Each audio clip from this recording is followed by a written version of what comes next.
అందరికీ నమస్తే. నేను జగదీష్, నా ప్రయాణం నైన్ ఛానల్ స్వాగతం అండి. ఈ రోజైతే మన కోనసీమలో జరిగే ఒక అద్భుతమైన తీర్థానికి అయితే వచ్చాము. ఇది వచ్చి మన అంతర్వేది శ్రీ లక్ష్మీనరసింహ స్వామి వారి తీర్థం అనమాట. ఇది ఏడాదికి ఒకసారి వచ్చే తీర్థం. ఇది సాధారణంగా ప్రతి సంవత్సరం కూడా భీష్మ ఏకాదశి అనేది ఫిబ్రవరి తేదీలో అయితే స్టార్ట్ అవుతుంది. ఫిబ్రవరి కానీ ఈ సంవత్సరం అయితే జనవరి ఎండింగ్ అయితే వచ్చేసింది అనమాట. ఈ కోనసీమ వాసులు మాత్రమే కాదు, ఆంధ్రప్రదేశ్ నుంచి, తెలంగాణ నుంచి, యావత్ భారత నుంచి అందరూ కూడా వచ్చి ఈ స్వామివారిని దర్శనం చేసుకుని ఈ రథాన్ని లాగే ప్రక్రియలో వాళ్ళు పాల్గొవాలని ఒక కోరికతో కుతూహలంతో అయితే భక్తులంతా కూడా ఉంటూ ఉంటారన్నమాట అండి.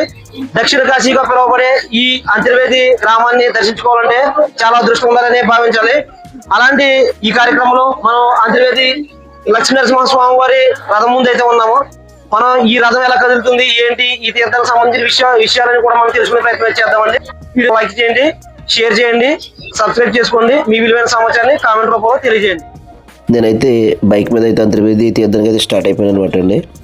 మనం వెళ్ళే రూట్ వచ్చి మలికిపురం మీదుగా మోరి నుంచి అంతర్వేది వెళ్ళే రూట్ అనమాట. ఈ రూట్ అయితే ఒకప్పుడు అయితే చాలా బిజీగా ఉండేది.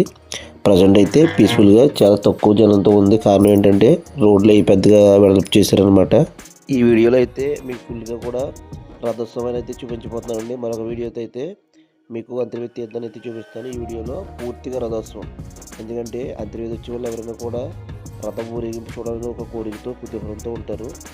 మనం రథోత్సవానికి వెళ్ళే ముందుగా ఒకసారి ఆంధ్రాలయంలోకి వెళ్ళి స్వామివారిని దర్శనం అయితే చేసుకుని తర్వాత అయితే మన రథోత్సవం అయితే తిరగందాం అనమాట అండి. మన ఫస్ట్ ఎంట్రన్స్ టెంపుల్ అనమాట ఇది.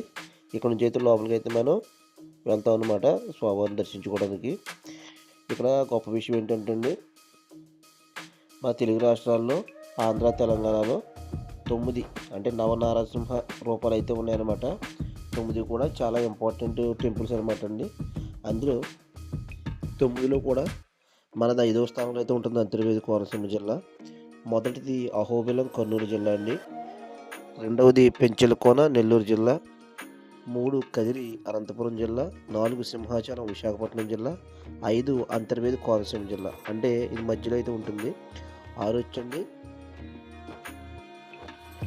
మంగళగిరి గుంటూరు జిల్లా అండి.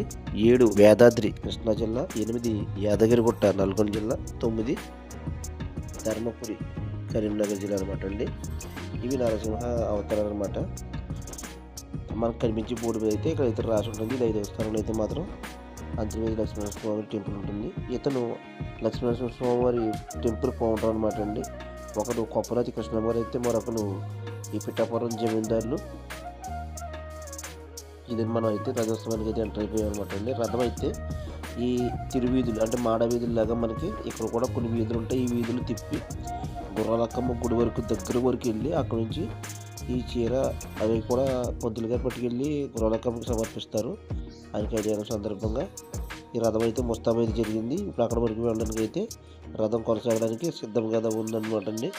ఈ రథాన్ని లాగాలనే ఉద్దేశంతో ఎంతోమంది ఈ తాళ్ళు పట్టుకోవాలని ఒకసారి మనం లాగాలనే ఉద్దేశంతో కొన్ని వేల మంది ప్రయత్నాలు అయితే చేస్తుంటారు. చాలా మందికి అయితే ఈ అవకాశం దక్కిందని చెప్పొచ్చు.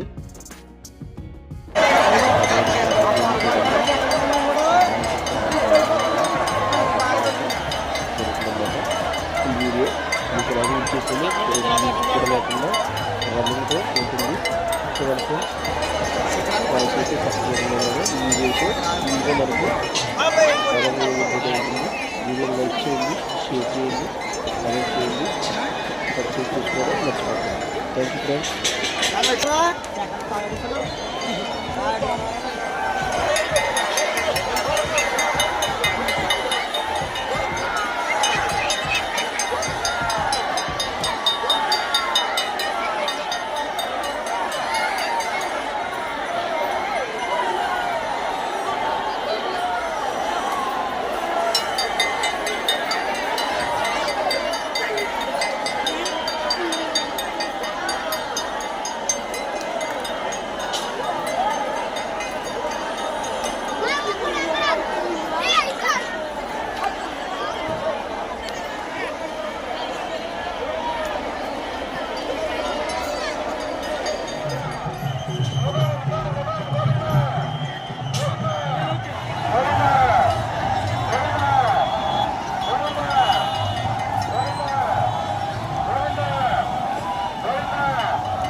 ఓకే